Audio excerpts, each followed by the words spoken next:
everyone. I guess I'm live. I'm Dr. Joyce Faraj-Ardura, and welcome to today's mini training on how to use motivational interviewing when time is limited in a nutrition counseling or nutrition coaching session. So many of you might be familiar with motivational interviewing, and yet I still see many dietitians wanting additional training, and that's totally normal because we don't get enough training when it comes to nutrition counseling, and MI is one of those key components of nutrition counseling that we tend to use in our sessions. There are other modalities that we can use, but MI has been so effective that we see it truly helping our clients because it brings the insight from out of them by the questions that we ask and how we approach our sessions in such a way that we build a partnership with our clients. We keep them engaged, and the more engaged we keep them in our sessions, the more actively engaged they will be with the actions and behaviors they start to implement on their own. So that's why I love motivational interviewing. So my name is Dr. Joyce Faraj-Ardura. I am a nutrition counseling coach. I am also a registered dietitian and a former faculty where I used to teach nutrition counseling. Before that, I used to manage a nutrition program at a substance use rehab, and I had to see a lot of clients who were not ready for change. So a little bit about my history. I was, a top student. I did the PhD in nutrition and mental health. I did my dietetic internship and I got some counseling experience, so I thought I was really ready. When I was hired to create and manage this nutrition program, I did a really good job. I knew who I'd be seeing, so I came up with these screening tools that I would be using, all the diagnoses that I could use that would be covered by insurance, and everything was set up very nicely. And then I started seeing clients, and I realized very quickly that my confidence in my own skills and knowledge for nutrition counseling are very low. So that's when I started taking different programs online and in person. And the silver lining from all of this is that I was the only dietitian working with lots of therapists, psychologists, social workers. So I was sitting in on their conversations.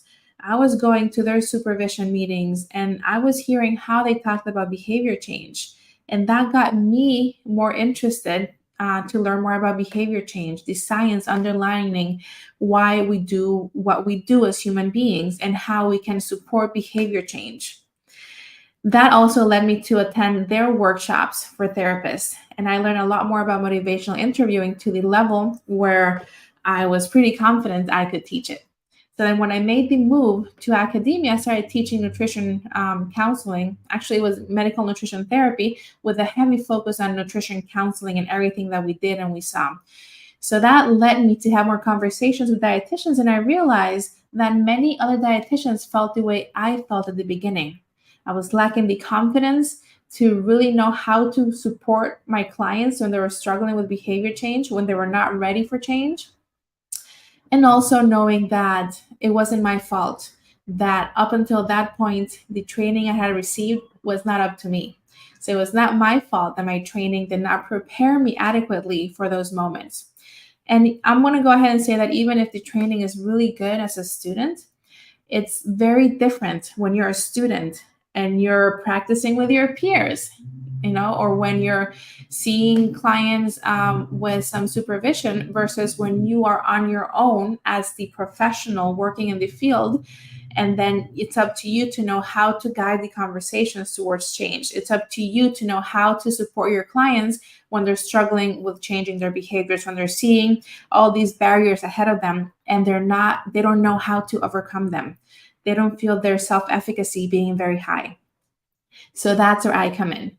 Based on all these conversations with dietitians out there and knowing that most didactic programs have a gap when it comes to training future dietitians in nutrition counseling because much of the focus is on MNT, that I realized that something had to be created. That's when I founded the Nutrition Counseling Academy. So I'm the founder of the Nutrition Counseling Academy, and through the academy, I offer several services for dietitians, professional development programs, and I'll talk about those at the end if you want to stick around. And I have something I'm working on behind the scenes for 2 months from now, which I think you're all going to be really interested in. But let's get started then. for today, I'm going to go into a couple of tips of how you can use motivational interviewing in your nutrition counseling sessions, nutrition coaching sessions when you don't have much time. And this is a topic that comes up again and again. So let's get started. I already introduced myself. But I would like for you to consider me your biggest ally when it comes to all things related to nutrition counseling. If you have any questions, if you have any struggles, if you want to learn more, I can share different resources, not just mine, but resources out there because I'm very familiar with most of them. Then please go ahead and join my Facebook community. It's Nutrition Coaching and Counseling for Dietitians and Nutrition Professionals. Or you can follow me on Instagram at Nutrition Counseling Academy, or Nutrition Counseling Academy. Or you can also email me at nutritioncounselingacademy@gmail.com, and I would love to start a conversation with you. So when time is limited, I'm going to go ahead and say that first. If you're someone who only sees clients for a one-time session, there's only so much you can do in that one session. You're not going to change someone's lives in that one session. And change is ultimately going to depend on where they are on their stage of change and their readiness to change. So it's going to be a matter of mindset where you have to take some of that stress off of your shoulders because it doesn't belong there when it comes to behavior change, and it has to be on your client. That means that when time is limited, or if you're only seeing a client once, keep the expectations low. You cannot change their whole life in a 15-minute session. So remember that your client's health and well-being does not rest on that 15-minute consultation. There's only so much you can do at that particular time. So you must be thinking, what is the best use of my time if I only have 15, 20, maybe even 30 minutes, which tends to go by like this in a nutrition counseling session, especially if your client has so much they need to be working on. So we have to be able to know how to support our clients in making one change at a time and helping them choose what change to work on, and how we can do that more effectively when time is limited. So let's start with using strategic questions to guide the conversation so that your clients don't go off on tangents here and there. Number one, recommendation, use more directed questions. So instead of saying, how are you? How are you feeling today? How's everything going? This, if you have a chatty client, can lead to your client going on and on and on about everything that's happened in their life recently. I mean, it's wonderful that they want to chat with you and talk with you and open up to you, and that's great, but it can also lead to the wanderer trap. That means that the conversation can get so dissolved that it's going to be hard to bring your clients back in. So we have to know how to redirect them. And if we can prevent this from the beginning, that's going to be even better. So instead of saying, how are you? How are you feeling? We should be using more directed questions. So narrowing it down to the topic at hand. How are you feeling about the next steps your doctor discussed, as an example? What new thoughts came up for you since we last spoke? How are you feeling about the new diagnosis? So you can see these are very directed questions that you can use in your session, so it's not your client talking about everything. And these are great suggestions from Don Clifford's 5-Minute MI book. The next one, invite the client to focus on one single change topic. I mean, and I recommend this for any nutrition counseling session, even if it's, a 90-minute one. We want to focus on one particular behavior so that we can set up our clients for success. So you can explain to them that you can go into additional changes or different areas that they might want to discuss with you in future sessions. Hint, if you keep on referring to future sessions, you're always going to be leaving something for the next session, and that is hopefully going to help with client retention. So they keep on coming back to you because not everything can be discussed in 1 or 2 sessions, right? I mean, when we think about it, behavior change takes a while. If someone's been eating a certain way or thinking about food for a certain way for years or decades, you're not going to undo all of that and change their behavior and lifestyle in 1, 2, or even 3 months. It can take longer than that. So it's always going to be good for you to make reference to anything else that they really want to talk about or other things that you know need to be discussed, and make reference of when that's going to happen in the future in another session, so they know that that's coming up in your work with them. So then you can ask them, and this is where MI comes in. One of the components of the spirit of MI is partnership. That is the first one. That denotes a collaboration between the practitioner and the client, where we are two experts on the same level. Because we are experts in nutrition, we have our own education, knowledge, and lived experience, but our clients are also experts of their lives, because only they know what works, what doesn't work, and they have their own lived experience to go by. So we have to drop our agenda and then let them think about what they want to work on. So you can ask something like, what changes, if any, have you been considering that you think might be the most helpful to discuss today? You can even say, knowing that we only have 30 minutes together, what changes have you been considering that you want to go over today before a session is over? So then you're keeping in mind and you're reminding them they only have so much time. You cannot go over everything in that limited amount of time. If they start to wander off and they start to talk about, okay, energy levels, and then they talk about diet, and then they talk about physical activity, and then sleep. So they're talking about all these different things. Then it's going to be up to you to bring it back into the conversation at hand and say something along these lines. So I'm hearing you say that different areas are going to be important to you today. And then you can name them. So you mentioned sleep, you mentioned physical activity, stress reducing exercises, whatever they mention. Between those, which one would you like to start with? So they are picking one. It's up to them to choose one. And this is going to allow them to still be in control of the session while you are guiding the conversation towards a behavior change. Because here, the focus stage or the focus task in a MI session, MI adherence session, is going to be the main difference between a regular conversation with someone and then using MI. MI tends to be focused, and we're going to focus on one behavior change. So then that's something you can use with your clients when you're hearing them go all over the place and mention several different areas they want to work on. Next one, don't skip the evoking process. This, if you're not familiar, when we talk about motivational interviewing, there are 4 processes which are now called tasks in the new 4th edition of motivational interviewing, which came out 2 weeks ago. So instead of it being called processes, they're now called tasks. So we have the engaging task, which is where we basically partner up with our clients. It's basically asking them, can we walk together in this journey? Then you have the focusing, which is answering the question, where are we going?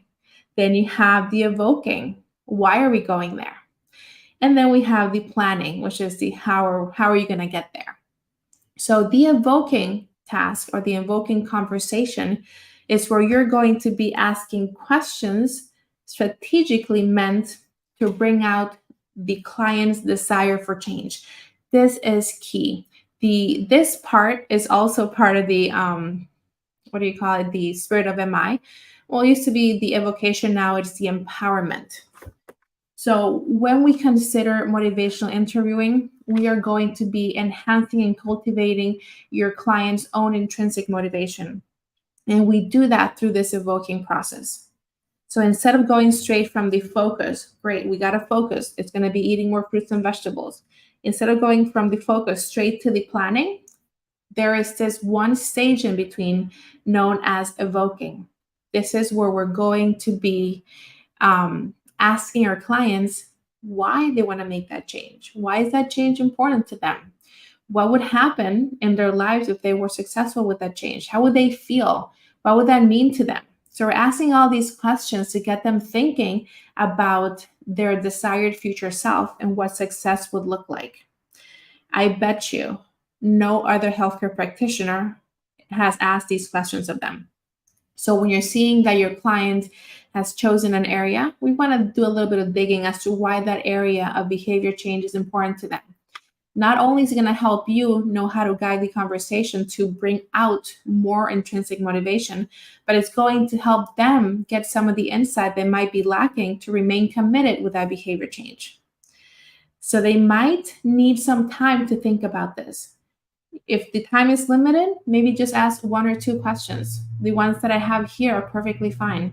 What are some of the benefits you hope to experience from making this change? And then you can prompt them, what other benefits? So now they're thinking why change is important and why they would want to make it. Maybe they hadn't made that connection, but that's going to help them feel better and feel more motivated to make that change. So it's not up to you to persuade them with information or logic, but it's up to you to ask the right questions to help them think about why this is important and why they should remain committed.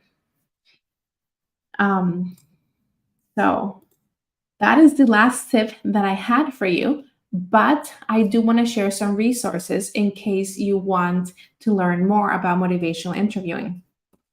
So I did mention the newest book by Miller and Rolnick is out. You can get this from Amazon. It's the 4th edition. This is meant to be a more simplified version compared to the 3rd edition that was published 10 years ago. And I'm also going to go ahead and stop this.